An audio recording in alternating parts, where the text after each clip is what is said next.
Costs are climbing about everywhere for Yeah. just about everything, and paychecks don't always keep up. So in this week's Wellness Wednesday, brought to you by Happy at Home, I looked into how a side hustle might improve your financial health.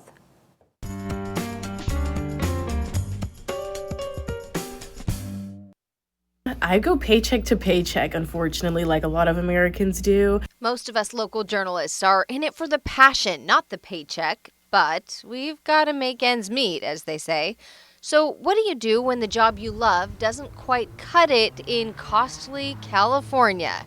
Enter the side hustle. I'd have had thoughts about doing side hustles, like maybe makeup on the side. When I used to live in LA, I used to do a little bit of side hustling, but nothing too major. I've always wanted to get into nannying or cat sitting. But another obligation on top of a full-time job might be too much to handle. I asked investment advisor Stoy Hall to weigh in. How much of your extra free time outside of your full-time job do you want to sell?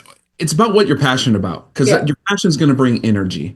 A lot of people try to get like 15 different income streams and they get burnt out. Things don't work. They flop. Well, because you as a human only have so much brain energy. And if you give it to 100 different things, nothing's going to go very well. There are plenty of ways to get started. For example, maybe you have an extra room in your house. There are apps that can help you rent it out. There are apps for animal lovers who want to pet sit or walk dogs. You can even refurbish and resell things on virtual marketplaces. Or use your own social media pages to market your unique talents. Over 44 million Americans are engaged in side hustles, nearly a third of the U.S. workforce. But whatever you choose, Hall says make sure it's actually bringing you joy in the process. I love fashion so much, and I can't really spend my own money on fashion all the time, so I kind of offer my services to friends, and sometimes they refer me to their family members to help them spend their money on fashion. You hear all the time about billionaires who are depressed. What should people keep in mind as they put all this focus into when I have this much money or when I have this financial success, I'll be happy finally? You won't be. You'll be exactly who you are now until you can figure out who you are, right? So we always ask this question with any prospective client is, what's your first money memory? Think back to whatever that is and look at through your life of how that's adjusted or comes into your decision making.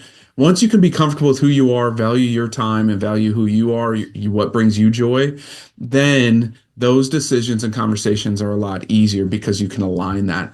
Otherwise, if you got $1 million today, you're going to be the same person. You just have more money to go blow it and do it whatever you're doing at a heightened level.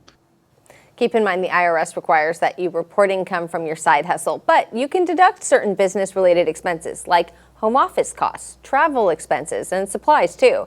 And if you'd like to learn more about financial literacy from Stoy Hall, find this story under the features tab on our website. Yeah, some very good points there. Yeah, are you thinking about any side hustles? I've got a couple. Does my contract allow it? As long as you're not, hey, just represent Action News now in a positive light, and you can do whatever you want. One of these days, perhaps. He's mowing lawns, right? That might be. My wife won't pay me for that. She will not pay me.